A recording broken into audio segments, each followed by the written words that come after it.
আমাদের উত্তর দিনাজপুর আজকের আমাদের কালিয়াগঞ্জে জেলা বইমেলাতে 30তম আজকের শুভ উদ্বোধনে আমাদের মাঝে উপস্থিত হয়েছেন পশ্চিমবঙ্গ সরকারের জনাব সিদ্দিকুল্লাহ চৌধুরী মাননীয় মন্ত্রী ও জনশিক্ষা প্রশাসনের মাধ্যমে 30তম জেলা বইমেলার উদ্বোধন হল সোমবার উত্তর দিনাজপুর জেলার কালিয়াগঞ্জ পার্বতী সুন্দরী বিদ্যালয়ে। এই মেলায় বিশেষভাবে উপস্থিত ছিলেন রাজ্যের মন্ত্রী জনাব সিদ্দিকুল্লাহ চৌধুরী, ছিলেন মন্ত্রী গোলাম রাব্বানী, উপস্থিত ছিলেন জেলা পরিষদের সভাধিপতি পম্পা পাল, জেলা শাসক সুরেন্দর কুমার মিনা, জেলা সিনিয়র বিধায়ক আব্দুল করিম চৌধুরী সহ অন্যান্য বিশিষ্ট ব্যক্তিগণ। এদিন মঞ্চে বক্তব্য রেখে মন্ত্রী সিদ্দিকুল্লাহ চৌধুরী বলেন, মাছ যেমন জল ছাড়া বাঁচতে পারে না, ঠিক তেমনি সভ্য সমাজ যদি বাঁচতে চায় তবে বই নিয়েই বাঁচতে হবে। এই বিষয়ে তিনি আর কি জানিয়েছেন দেখুন MF নিউজ TV24 এর পর্দায়। জেলা বইমেলার উদ্বোধন করেন রাজ্যের গ্রন্থাগার মন্ত্রী সিদ্দিকুল্লাহ চৌধুরী। তিনি বলেন, রাজ্যে 380টি মডেল গ্রন্থাগার তৈরি করা হয়েছে, যেখানে আধুনিক পরিষেবা পাবে পাঠকরা।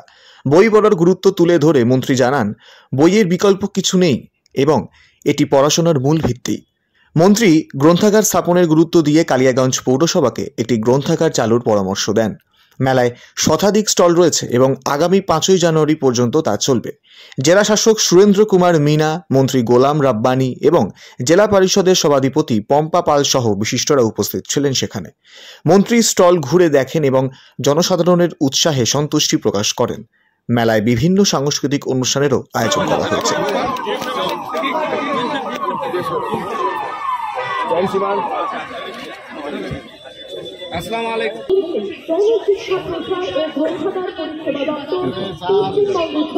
আমরা তাকে আহ্বান জানাবো আজকের আমাদের জেলা বইমেলা এই মঞ্চে।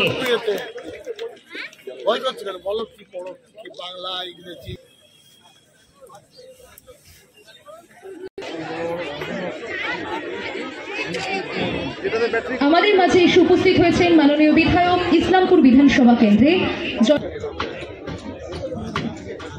উপস্থিত হয়েছেন। তার ভালোবাসায় এবং তার কর্মদক্ষতায় তাকেও আপন করে নিয়েছেন। এই ধরনের মিষ্টি ভাষী, অল্প কথা, আর তাছাড়া পৃথিবীর মানচিত্রে ভারতকে পৃথিবীর মানচিত্রে নতুন ভাবে একটা জাগরণ তৈরি করেছেন ডক্টর মনমোহন সিং। এখনকার প্রধানমন্ত্রী কিন্তু তার ফাউন্ডার ছিলেন ডক্টর মনমোহন সিং। তার সদিচ্ছায় এবং তার গুরুত্ব রেখে তিনি গেছেন, এটা সত্য কথা।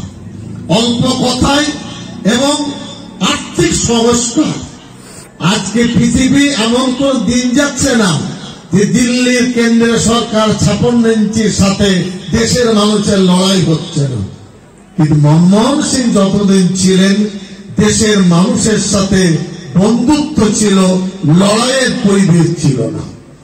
হিংসা, বিদ্বেষ, সাম্প্রদায়িকতা মনমোহন সিংকে স্পর্শ করতে পারেনি।